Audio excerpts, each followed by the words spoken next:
ये बताओ जैसे मतलब ये इस तरह से वीडियो बने कि सब लोग कैसे आएंगे? आएंगे इसमें? आ जाए।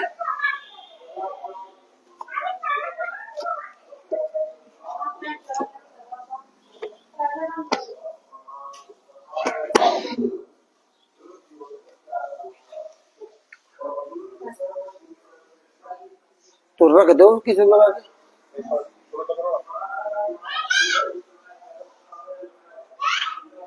बंदी छोड़ सभी संत रामपाल जी महाराज की जय हो।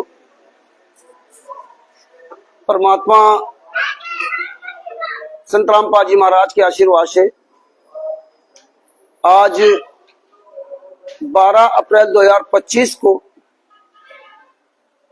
बिहार में दानापुर के पास रामपुर में हम सभी लोग आज एकत्रित हुए हैं।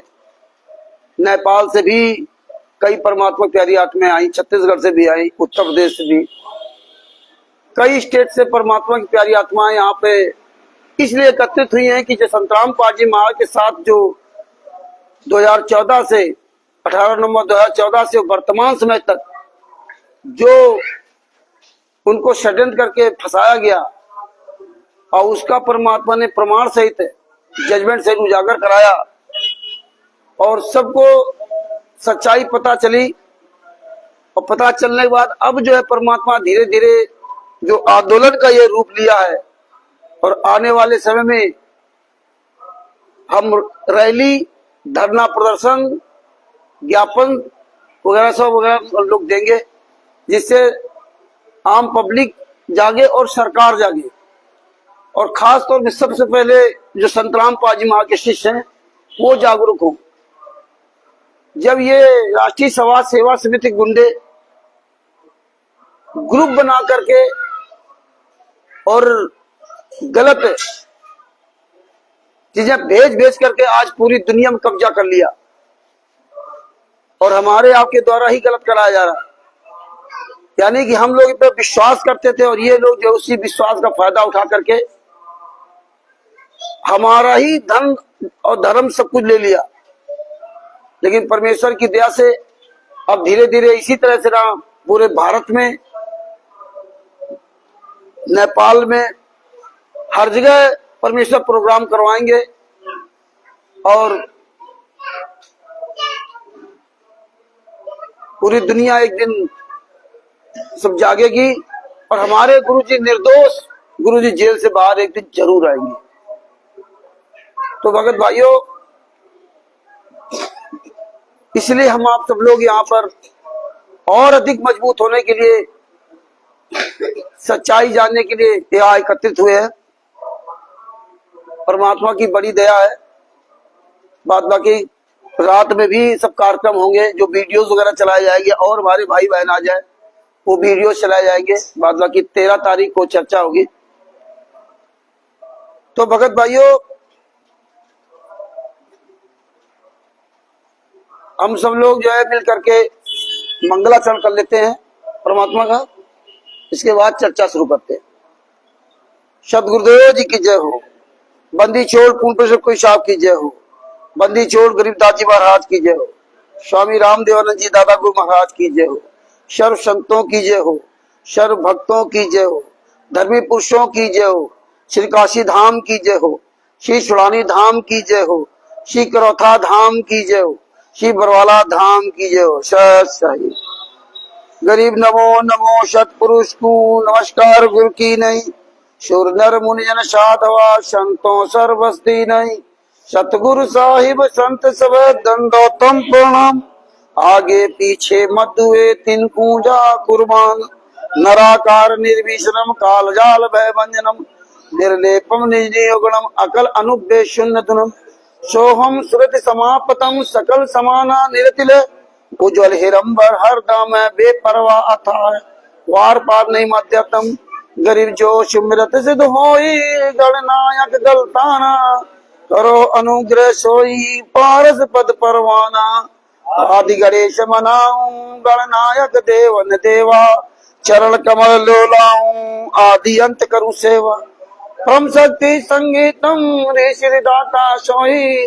अविगत गुण अतीतम सत पुरुष निर्मोही जगदम्बा जगदीशम मंगल रूप मुरारी तन मन अर्पू शीशम भक्ति मुक्ति भंडारी सुर नर मुनि जन ध्यावे ब्रह्मा विष्णु महेश शेष सहस मुख गावे पूजे आदि गणेश इंद्र कुबेर शरीका वरुण धर्म ध्यावे सुमृत जीवन जी का मन इच्छा पल पावे 33 कोटि अधारा ध्यावे सहस 88 उतरे भव जल पारा कटे यम की फांसी 33 कोटि अधारा ध्यावे सहस 88 उतरे भव जल पारा कटे यम की फांसी।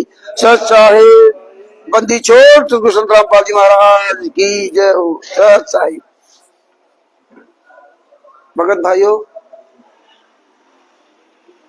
18 नवंबर 2014 के बरवाला कांड के बाद हम आपको किसी को भी ये नहीं पता था कि वास्तव में बरवाला कांड किसने कराया। 10 नवंबर 2014 को हम भी सतलोक आश्रम बरवाला से बड़ी मुश्किल से निकल करके आए थे और बाहर निकलने नहीं दे रहे थे, तो काफी वाद विवाद हुआ। तब वहां से उन्होंने बड़े मुश्किल में निकलने दिया। और इसके बाद देखिए 2015 में कानपुर में नामदान सेंटर आया। मई 2015 14 या 15 मई को आया था नामदान सेंटर। हम लोगों को नहीं पता था कि जो लोग ये नामदान सेंटर या आश्रम चला रहे हैं, इन्होंने ही इतनी बड़ी साजिश रची है। और हमें आपको लगातार भड़काते रहे। गुरु जी की एक वीडियो को का हवाला देकर के 2006 वाले कांड का भी हवाला देकर के हमें आपको भड़काते रहे कि देखो 2006 में भारतीय कांग्रेस के जो भूपेंद्र हुड्डा मुख्यमंत्री थे, उन्होंने एक कांड कराया और समाजियों से मिल करके ना। और 2014 के कांड में 2014 को जो कांड हुआ तो भारतीय जनता पार्टी पे आरोप लगाया कि भारतीय जनता पार्टी ने कांड कराया। लेकिन परमेश्वर की ऐसी दया हुई कि आज 2025 12 अप्रैल 2025 चल रहा है। परमात्मा ने पूरी तरह से दूध का दूध पानी का पानी कर दिया है। अब सबसे बड़ी समस्या क्या होती है कि इन लोगों की जो पेड टीम है, पेड टीम, ये क्या करते हैं कि एक अपना सिंफा छोड़ते हैं। वो जब बना एक बढ़िया सी गुफा छोड़ते हैं और उनकी एक टीम लगी है जो उसका प्रचार करती चारों तरफ। उसने एक बात की आवाज उड़ा दी कि हम कैसे माने कि पवन सही, कि संजय सही, कि रामचंद्र सही है, कि राष्ट्रीय समाज सेवा सिंधु वाले सही। मतलब इतने साल तक ये सब कुछ सच्चाई बताने के बाद आखिरी में वो ये कहते हैं। कभी कभी क्या कहते हैं कि जब गुरु जी आएंगे तो वो जो बताएंगे तब हम मान, हम तुम्हारी बात क्यों माने। और कोई बात नहीं, गुरु जी आएंगे तो हम माफी मांग लेंगे। तमाम तरह की जो है ना बातें करते रहते हैं।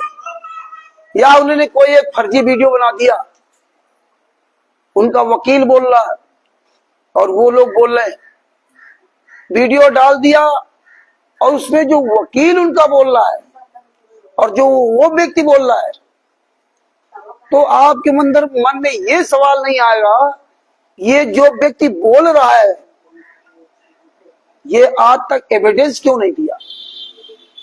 जबकि हमारे गुरु जी ने कहा था जब तक सबूत ना देख लेना तब तक किसी की बात को स्वीकार मत करना। अब हमसे लोग सवाल करेंगे कि हम किसकी माने, आपकी माने कि पवन की माने कि संजय की माने।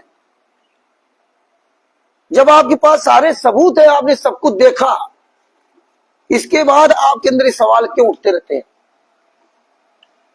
क्योंकि आप जब एविडेंस देख करके आप नहीं मजबूत होगे और आपको जो मर्जी बहका देगा। तो फिर आप तो कभी भी बैठ जाओगे। जब आपके पास ये सारे सबूत आ गए कि 2006 के कांड में जब इन्होंने कहा कि यार समाजियों ने कांड कराया, भूपेंद्र हुड्डा जो मुख्यमंत्री था कांग्रेस का, उसने कांड कराया, संतराम पाजी महाराज ने कहा इस सरकार का सत्यानाश हो और मेरी सीबीआई जांच करा दो, मैं निर्दोष हूं, तो हम आप लोग पूरी टीम को लेकर चलने लगते हैं कि देखो गुरुजी सीबीआई जांच के लेकर, गुरुजी सीबीआई जांच के लेकर। तो ये बातें इसलिए ये लोग हमारे बीच में फैलाते रहे कि हम आप लोग सीबीआई की जांच कैसे होती है, या सीबीआई की जांच से जो गुरुजी ने एक वीडियो बोल दिया और वो जो वीडियो हमें आपको चला करके हमें आपको बहका दिया था, और वह 1-1.5 साल दिल्ली में धरना प्रदर्शन करवा दिया गया, उसमें कौन जाता रहा? हम आप जाते रहे, हम लोग जाते रहे, 1-1.5 साल तक अपना कीमती समय बर्बाद किया। सीबीआई जांच करा दो, सीबीआई जांच करा दो, सीबीआई जांच करा दो। हमें आपको ये गलत तरीके से हमें कोट करते रहे, और जब ये गलत किया तो आज परमात्मा ने उसका हमें तोड़ भी दिया, मतलब उसका सबूत दिखाया। अगर ये गलत नहीं करते तो आज क्या हम आप लोग यहाँ चर्चा करने का करते होते? क्या नहीं करते। और उनके किए हुए कुकृत्यों का जो एविडेंस मेरे पास है, लीगल एविडेंस, तो आज इसलिए हम उनकी चर्चा करते हैं। जो संतराम पाजी महाराज ने परमात्मा के आशीर्वाद से जो विश्व के सारे धर्म ग्रंथों का जो हमें खुलासा किया, तो वो परमात्मा होता है कि इनके द्वारा पहले लिखा जा चुका था। अगर ये ना लिखे होते तो आज हम इनको गलत कैसे साबित करते? इसी तरह जब 2006 में जिन्हें करौथा कांड की नींव डाली और नींव पड़ी थी छुड़ानी धाम कांड से, जो कि परमात्मा ने इस ज्ञान अमृत शरण 26वां पुस्तक में पूरा दिखा दिया। छुड़ानी धाम कांड से इन्होंने नींव डाली थी, तो छुड़ानी धाम में जाकर के इन्होंने चढ़ाई कर दी। गुरु जी तो कोई लेना देना था नहीं, वो तो जीत में थे। वहां जाकर के संतराम पाजी माँ का सगा बहनोई कृष्णा, उसने एक कोई साधु था, संत था, उसने संतराम पाजी माँ के खिलाफ टिप्पणी की थी। ये लोग चढ़ाई करके वहां मारपीट किया, उसके नाक में रिवाल्वर मार दिया। इन्होंने जानबूझ के झगड़े की जड़ वहां शुरू की, क्योंकि कबीर साहब का मार्ग नहीं झगड़े का है। इसलिए परमात्मा ने इतनी बड़ी दया करके इस ज्ञान अमृत शरण 26वां पुस्तक में मात्र 212 पेज के बीच में, 212 पेज की पुस्तक में शुरू से और लगभग एंड तक इसमें एविडेंस दे दिया। वो छुड़ानी धाम कांड कराने के बाद जब करौथा कांड हुआ, भूपेंद्र हुड्डा जी की सरकार थी और हमें आपको बताते रहे कि 8 समाजियों ने कांड कराया, और हम लोग भी मानते रहे 8 समाजियों ने कांड कराया। लेकिन आप ये देखिए कि अगर 8 समाजियों ने कांड कराया था, भूपेंद्र हुड्डा मुख्यमंत्री थे, कांड कराया था, तो करौथा कांड होने के बाद करौथा आश्रम जब बंद हुआ तो उसी के पैरेलल में सतलोक आश्रम बरवाला क्यों बन गया? जब वहां के 8 समाजियों ने कांड कराया, मुख्यमंत्री कांड कराया, तो सतलोक आश्रम बरवाला क्यों बन गया? दौलतपुर कैसे चल रहा था?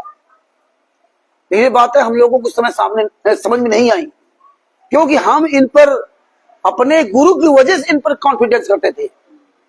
जबकि हम गए थे हरियाणा केवल गुरु की वजह से, इनकी वजह से नहीं गए थे।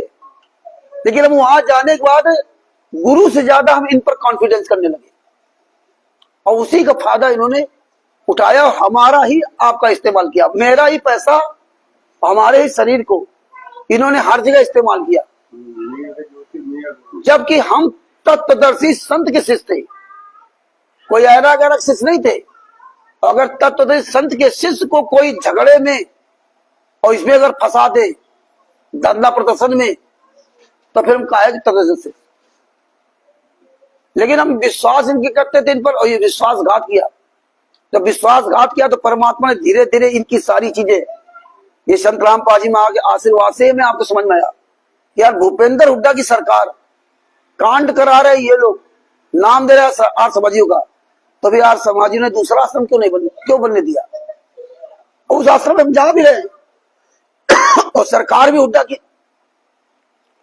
भूपेंद्र हुड्डा की सरकार भी, और उसी की सरकार में हम शत्रुओं का आश्रम बरवाला में जाते थे। 2014 में भी उनकी सरकार थी। 26 अक्टूबर 2014 को उनकी सरकार बदली। 26 अक्टूबर 2014 को भारतीय जनता पार्टी की सरकार बनी और मनोहर लाल खट्टर मुख्यमंत्री बने। ये हम इसलिए बता रहे हैं कि अगर आप ये चीजें अब आपके सब समझ में आएंगे कि हाँ सरकार थी, ये सब कांड हुए, सब इनके रहते हुए सब क्यों होता रहा, उसमें नहीं पता था, लेकिन अब पता है। तो अब पता है तो ये चीजें हमें भी जानकारी होना चाहिए और अन्य लोगों में जानकारी होना चाहिए। और यही जब हम रैली में कहीं जाएंगे तो इसीलिए हम कह रहे हैं कि पिछलग्गू मत बनो।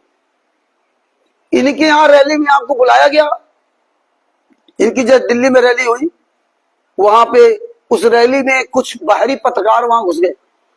उन्होंने सवाल किया कि आप कौन हो, कहां से आए हो, किसने बुलाया, किस संस्था के लोग हो? तो उन्होंने साफ शब्दों में कहा कि हम किसी संस्था के व्यक्ति नहीं है। किसने बुलाया? हम अपनी मर्जी से आए। अब बताओ, मतलब इस तरह उन्होंने पूरा चक्र रचा कि आप हजारों लोग इनके रैली में पहुंच भी जाओ और जब आपसे कोई पूछे तो किसने बुलाया? कोई मुखिया नहीं आपका। यहां आप आ रहे हो तो आपको पता है पूरी दुनिया के सामने पहले से मैसेज डाले सत साहिब चैरिटेबल ट्रस्ट के सानिध्य में वहां जा रहे, लेकिन वहां आपको कुछ नहीं पता। तो इसी तरह ये लोग जो है ना, हमें लाखों की भीड़ बुलाया और कोई घटना हो गई तो कौन जाने, आप जानो और संत राम पाजी महाराज जाने। दो ही लोगों का आपस में लड़ाई झगड़ा करवाया, अपना सब अलग है। कोई आज तक सामने नहीं आया कि मुझे संत राम पाजी महाराज ने इस कार्यक्रम को आगे बढ़ाने के लिए अधिकृत किया है। कोई आने वाला है क्या? कोई आज तक आया? नहीं आया। तो जब 2006 का कांड कराया, भूपेंद्र हुड्डा जी के बारे में बताया, इधर उन्होंने आश्रम बनाए। 26 अक्टूबर 2014 को भारतीय जनता पार्टी की सरकार बनी।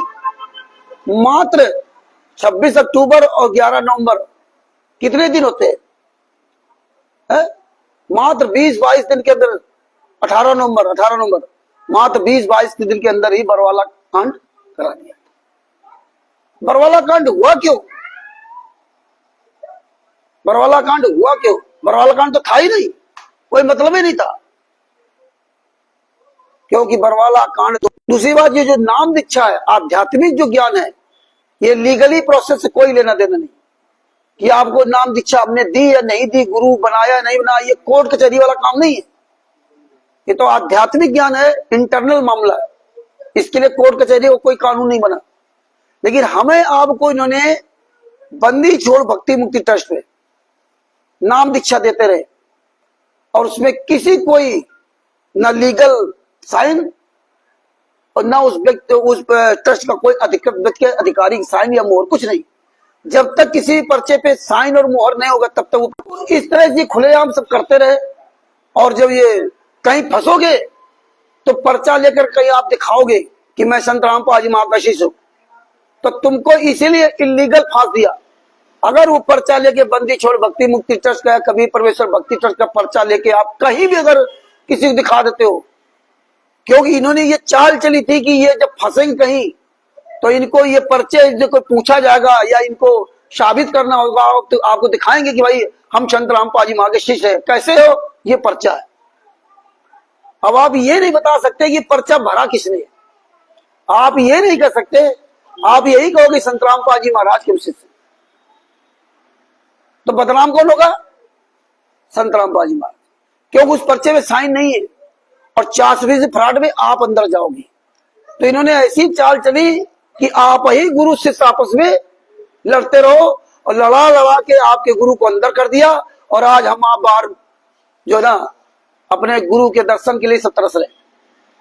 तो 26 अक्टूबर तो 22 महीने तक हमारे गुरु जी की जमात इन्होंने नहीं कराई, 22 महीने तक जमानत नहीं कराई। और इन 37 लोगों ने ये पुस्तकें सब बांटी गई जज कुमार पर, सब बांटी गई पुस्तकें। और आप लोगों का जो पुराने हो गए उनके पास होंगी पुस्तकें। ये जज कुमार पर पुस्तक बांटी गई, बरवाला की घटना की सच्चाई पुस्तक बांटी गई।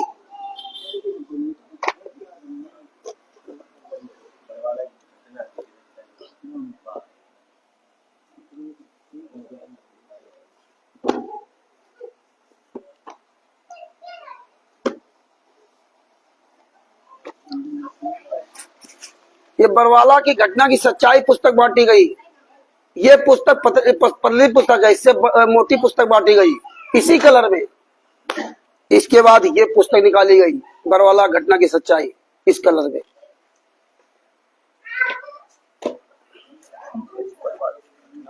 हाँ, इसी का फायदा ये लोग उठाते हैं।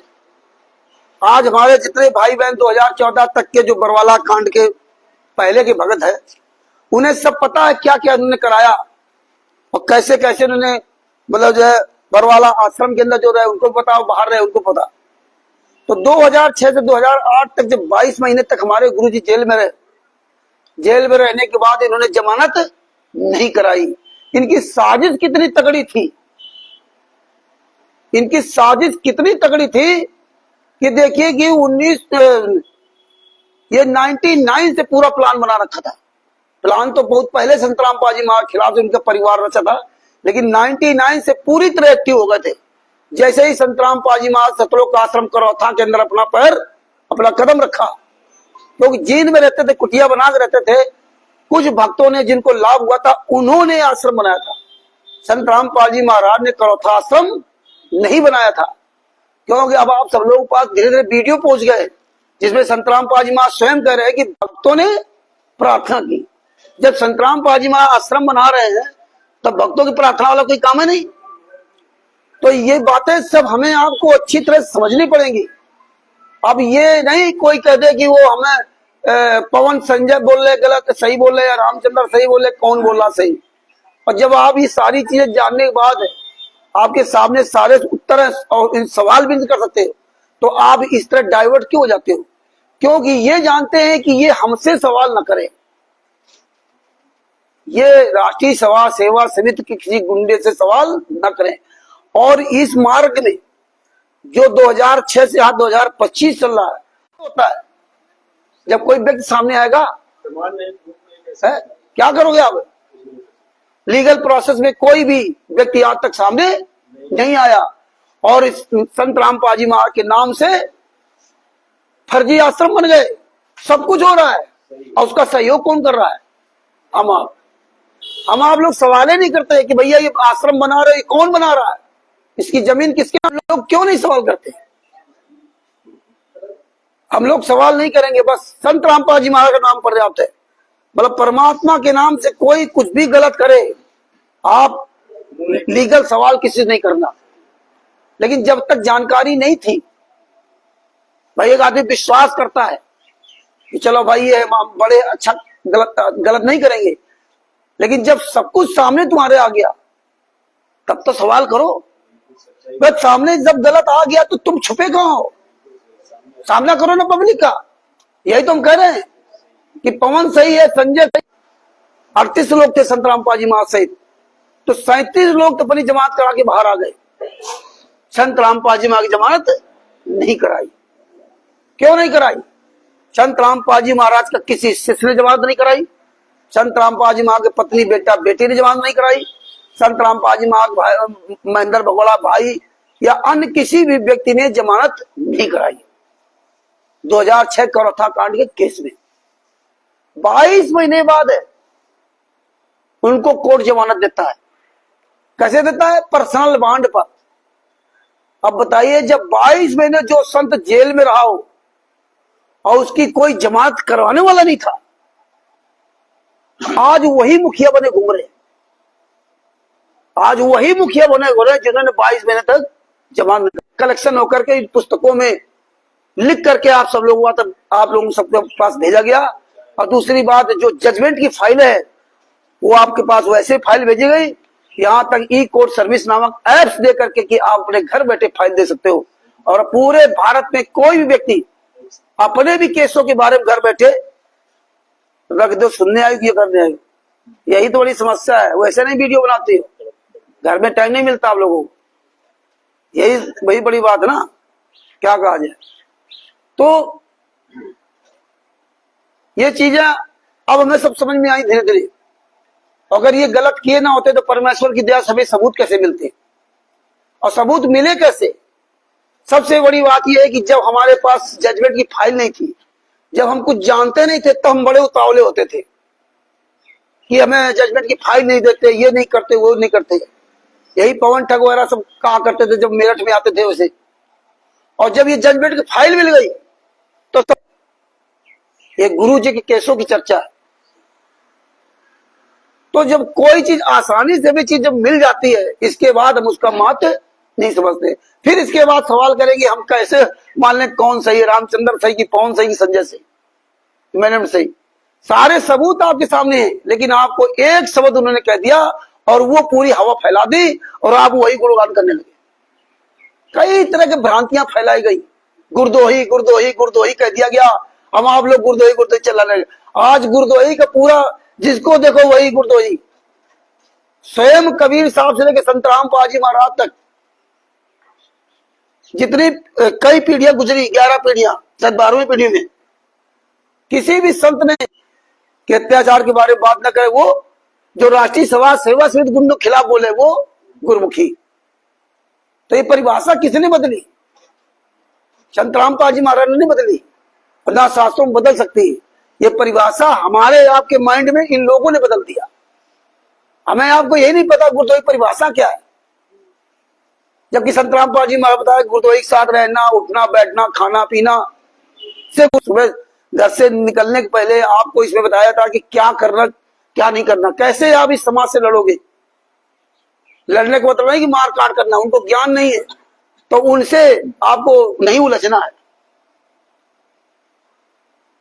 कहते गाली से जो कले कटे और नीच, हाथ चले साधु लाग मरे सो नीच। जब हम इन गुंडों को अपशब्द बोलते हैं तो लोग इस बाणी को ले लेते हैं। देखो रामचंद्र तो इनको गालियां देता है, जब इनको कुत्ता गधा स्वर कहते हैं तो हमारे यहाँ जो ज्ञानी भगत हैं वो क्या कहेंगे, देखो रामचंद्र गलत कह रहा है। परमात्मा ने कहा था गाली ही से उपजे कले कष्ट और नीच, हाथ चले साधु लाग मरे नीच। फिर ये बाणी हम इस्तेमाल करेंगे। लेकिन संत रामपाल जी महाराज ये भी कहा था कि जो भ्रमित करे दूसरे को, दूसरा का जीवन बर्बाद करे, उसको तो जूतों से मारो। लेकिन ये बाणी तभी तक आपको अच्छी लगती है, ये बाणी तभी आप दूसरे पर इस बात को कह करके अपने आप को बड़ा अच्छा भगने जाते हो, जब तक आपके साथ कोई व्यक्तिगत घटना नहीं होती है। अगर आपके अंदर जरा से भी ये सोच पैदा हो जाए, जो आपने सच्चाई जानी कि जिन 5 महिला एक बच्चे को कमरे के अंदर बंद करके लाठियों से पीट पीट करके कैसे उनके प्राण निकले होंगे रात में, कैसे उनके प्राण निकले होंगे। अगर ये तुम्हारे अंदर दर्द जागृत हो जाए तो तुम्हें कोई भ्रमित नहीं कर सकता। लेकिन वो तुम्हारे दर्द नहीं ना, इसलिए जो 5 महिलाएं बड़े सबूत है। इसके बाद कहते हो हम कैसे मान लें रामचंद्र की बात सही है, किसकी बात सही है? तो बताइए, ये सबूत नहीं तुम समझोगे, कुछ नहीं मानोगे तो क्या होगा? फिर हमको कहेंगे कि रामचंद्र को तो बोलने की तमीज नहीं। अब हम उनकी पूजा करें क्या? वो तो परमेश्वर ने हमें नित्य में इसलिए पढ़ाया था कि आप बाहर किसी जगत के व्यक्ति से ना बात करोगे, उसको ज्ञान नहीं है। और जिसको ज्ञान हो फिर गलत करे उसको क्या करोगे आप? इसलिए परमेश्वर ने कहा था अनजाने वाली गलती माफ है और जानबूझ के गलती करने वाली गलती माफ नहीं होती है। लेकिन ये अगर दर्द, अगर आपका बेटा वहां मरा होता, छोटा सा बच्चा 1.5 साल का बच्चा था, आपके बच्चे को 1.5 साल के बच्चे को मारा होता आपके सामने, तो आप क्या इनकी आरती उतारते क्या? आपकी अगर उस 5 महिला में आपकी कोई पत्नी होती तो आज आपको पता चलता कि आज हमारी पत्नी ने हम बच्चों कैसे पाले पोसे, कैसे रोटी खाते पीते, तब आपको दर्द पता चलता है। उसी में आपकी माँ हो सकती थी 5 महिला बच्चों में, उसी में आपकी बेटी हो सकती थी, बहन भी हो सकती थी,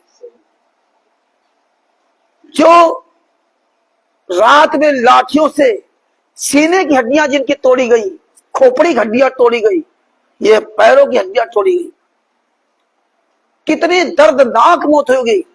और जो एक मासूम बच्चा, ये सभी हमारी माताएं बहनें सब बैठी हैं, इनके सामने अगर किसी दूसरे का मासूम बच्चे कोई थप्पड़ मार दे या मार रहा हो तो ये क्या करेंगी? ये तमाशा देखे क्या?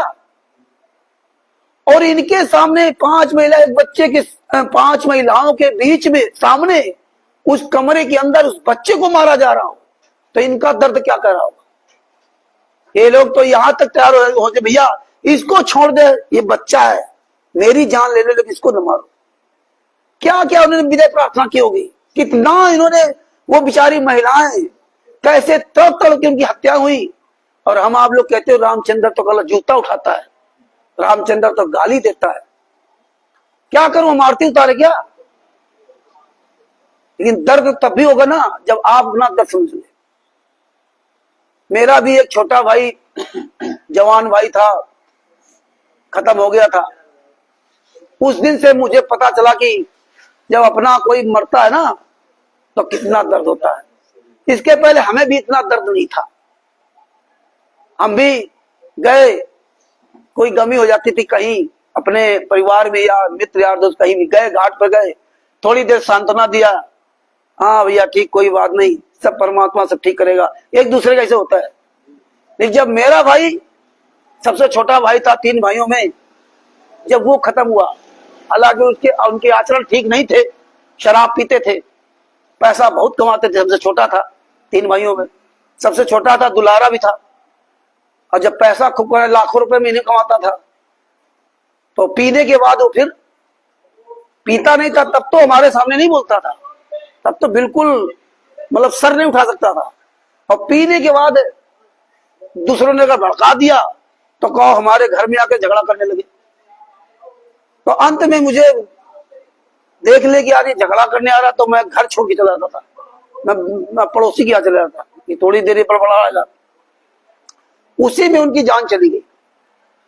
लेकिन वो जब खत्म हुआ तब मुझे पता चला कि यार वास्तव में अपना दर्द कितना दर्द होता है, जबकि वो गलत था। लेकिन जब आदमी चला जाता ना संसार से तो हम महीनों एक तरह पागल की तरह, मुझे लगता था कि मैं पागल हो जाऊंगा। मुझे महीनों ये नहीं था कि हमारा भाई मर गया कि जिंदा, किसी को देख ले तो सोच रहे थे भाई आ रहा हमारा। तो जब अपने आप बीतती ना तब मुझे पता चलता कि मेरा अपना दर्द क्या होता है। तो हम यही सब लोगों को मैं बताना चाहता हूं कि जब आप ये सब जान गए, इतनी बड़ी दर्दनाक घटना इन्होंने की, 5 महिला, एक बच्चे की हत्या तो की ही की, और इसके बाद देखिए 26, 28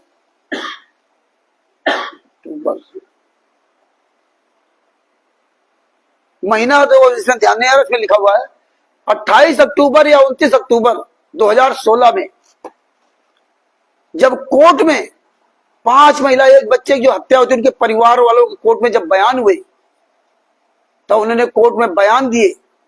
भाई एक तो बयान आपका मजिस्ट्रेट के सामने या थाने में लिखा जाता है, उसमें साइन नहीं होता, फिर कोर्ट में जो बयान दिया था वो कोर्ट का बयान आपका जज के सामने वो पक्का बना था।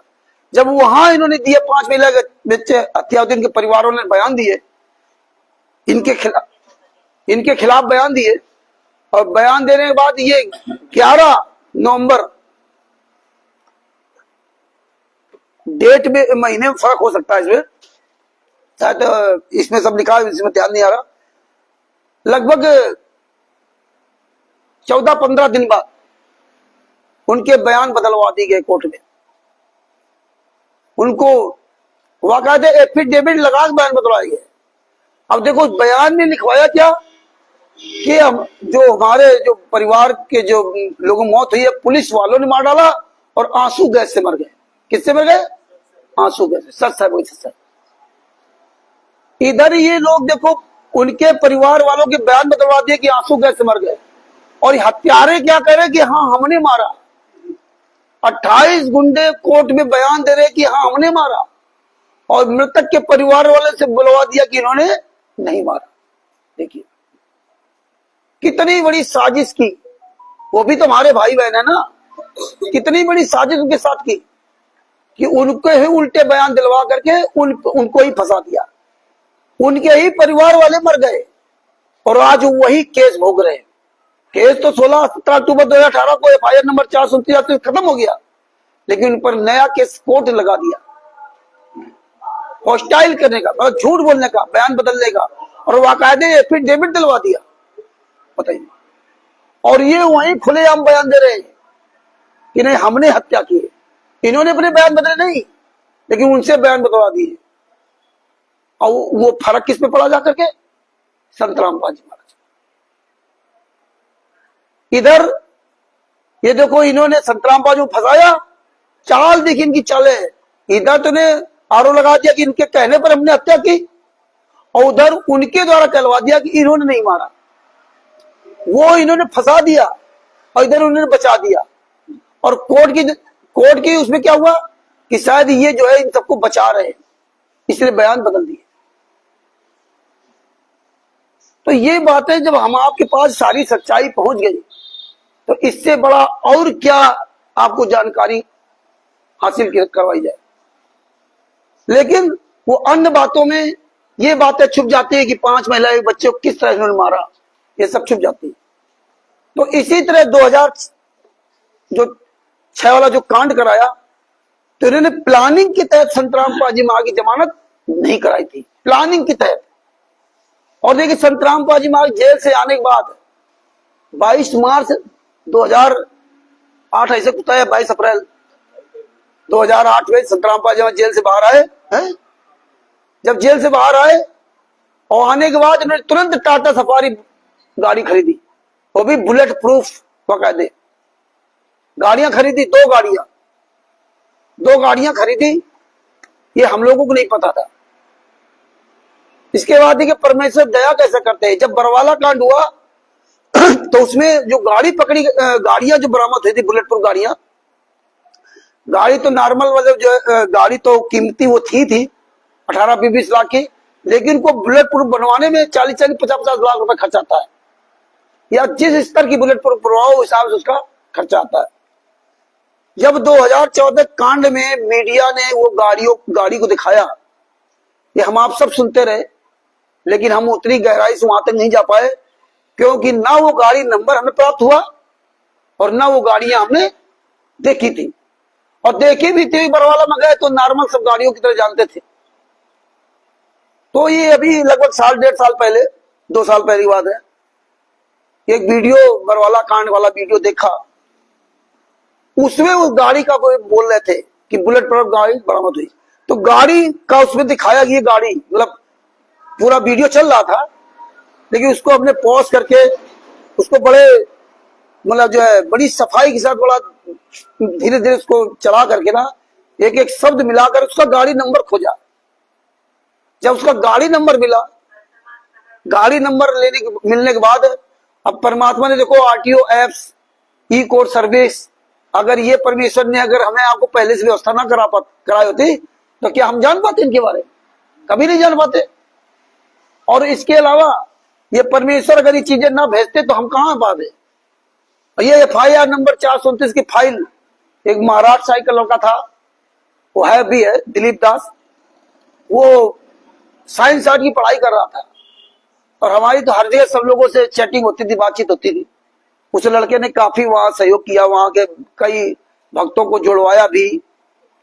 और अचानक एक दिन उसके मोबाइल पर, उसके लैपटॉप पर FIR नंबर 429 फाइल आ गई। अचानक उसके लैपटॉप में फाइल आती है और मुझको फोन करता है, रामचंद्र जी ये फाइल पता नहीं कहां से अचानक आ गई। नहीं तो सजभूषण जी तो स्वयं वकील थे, इनको भी नहीं पता था। और आज भी देखो पूरे भारत में संतराम पाजी मां की तरह वकील है। कोई बोल रहा है क्या? कोई बोल रहा है? नहीं, रिश्तेदार वकील नहीं बताएगा कि ई कोर्ट सर्विस नामक ऐप्स के द्वारा आप देख लो। मतलब ये चीजें टोटल जो है दबाई जा रही। ये सरकार भी इसका प्रचार नहीं कर रही, आरटीआई का भी सरकार प्रचार नहीं कर रही। और आरटीआई में तो अब कानून ही बदल दिया इन्होंने। अब आरटीआई में कानून ही बदल दिया। अब वो पता नहीं कौन सा कानून ला दिया। और किसी से अगर व्यक्तिगत जानकारी लो तो धारा 15 का की 3 पता नहीं कौन से उदाहरण दे करके आरटीआई वापस कर रहे हैं। हम लोग जो आरटीआई काम कर रहे हैं, आरटीआई लगा रहे हैं चारों तरफ, वो वापस आ रही है। अभी इस दिन ससूसन जी चर्चा किया था, चर्चा करने बाद उसका भी कोई मतलब जो है हम लोग तो कानूनी प्रोसेस में निकालेंगे, जो भी लीगल प्रोसेस है। लेकिन आरटीआई के द्वारा अब ये सबूत मिलना बंद हो गया। ये सरकार ने आरटीआई कानून बदल दिया। अब आप जो भी जानकारी किसी मांगते हो तो वो तुरंत उसका पोस्टल ऑर्डर वापस कर देता है और कहता कि वो फलाने धारा के अंतर्गत आपको जानकारी उपलब्ध नहीं कराई जाती। जैसे पंजाब में हमने जितने आश्रम है वहां से आरटीआई के द्वारा जवाब मांगा, तो ये सब काम परमात्मा के दिया चल रहा है। तो ये 2 फाइलें उसके द्वारा मिली। अब देखिए, परमात्मा ने किसी भी वकील को निमित्त नहीं बनाया। कोई वकील ये नहीं कह सकता कि हमने जो ना ये जजमेंट की फाइल बताई, ना हम कह सकते। उस लड़के को फाइल मिली, वो फाइल हमें भेजी और वो फाइल जब हमें प्राप्त हुई उसमें सलूशन जी से हमारा संपर्क हो चुका था। इनसे पहले जो पटना के वकील थे मनोज वर्मा जी, उनसे हमारा काफी दिन पहले संपर्क था। और उनसे संपर्क हमारा कैसे हुआ? उनसे संपर्क हमारा ऐसे हुआ कि हमने एक वीडियो डाला था फर्जी नाम दीक्षा के बारे में। पहला वीडियो हमने नहीं बनाया था, इसके बाद पवन ठग ने बनाया हमारे उस कटिंग में, हमारे उसके अपोजिट में। या पहला वीडियो हमने जब बना डाला तो उन्होंने वो वीडियो देखा। वो 2018 में उन्होंने नाम दीक्षा लिया था मनोज वर्मा जी ने। वो वीडियो जब देखा तो उन्होंने मुझको फोन किया, बोले यार ये तो मुझे पता ही नहीं था, ये तो हमने, क्योंकि उनको भी पर्चा वही कबीर परमेश्वर भक्ति ट्रस्ट का दिया गया था। जब उन्होंने पूरी बात सुनी तब उन्होंने मुझसे संपर्क किया। फिर उनसे चर्चा हुई कि वकील साहब, जो तारीखों पे आप जाते हो या आप सब लोग, काम नहीं चलेगा कि आपने कह दिया ये गलत है, तो आपको साबित करना पड़ेगा। अगर आपने ये कह दिया कि ये संस्था चलाते हैं, ये फलाने, ये ट्रस्ट इनका है, तो फिर इनकी जिम्मेदारी नहीं, फिर आपकी जिम्मेदारी बन जाएगी कि आप वो सबूत पेश करिए कि ये कैसे चला रहे हैं। यही कानूनी प्रोसेस में और हमारी व्यक्तिगत भाषा में अंतर है। लेकिन हमें पूरे भारत में, पूरी दुनिया में कहीं भी हो, किसी डिपार्टमेंट में हो, जो पढ़े लिखे चतुर लोग हैं वो हमें व्यक्तिगत भाषा में फांसते हैं और लीगल भाषा में इंटरनल कार्रवाई अपनी अलग करते हैं। व्यक्तिगत भाषा में हमें आपको बड़ा अच्छा लगता है। जैसे संतराम पाजी ने बताया कि गुरु जी ने कहा कि एक का मित्र कोई दरोगा था, ये आपने सबने सुना होगा सत्संग। हाँ, और वो अपने वो उसका, यही हमें आपको पसंद है, क्योंकि जितने ही ज्यादातर बुद्धिजीवी हमें आपको जागरूक ही नहीं करना चाहते हैं। संत रामपाल जी महाराज ने हमें आपको हर मोड़ पर जागरूक किया सत्संग के माध्यम से, लेकिन हमने उनकी उतनी बातों को ध्यान नहीं दिया जितना हम इन लोगों को ध्यान दिया। तो यही चीज है कि जो है ना, कि जब तक हम हर बात को अच्छी तरह नहीं समझेंगे तब तक हम जो है ना, तो जो कहाँ बात कर रहे थे हम लोग, गाड़ी के बारे में। हाँ, गाड़ी के, जब वो गाड़ी जो है ना, जब उसमें अपने गाड़ी का नंबर निकाला HR20Q कुछ आगे नंबर इसी तरह है, जब नंबर निकाला तो हम ई कोर्टर है, हमने फिर उसको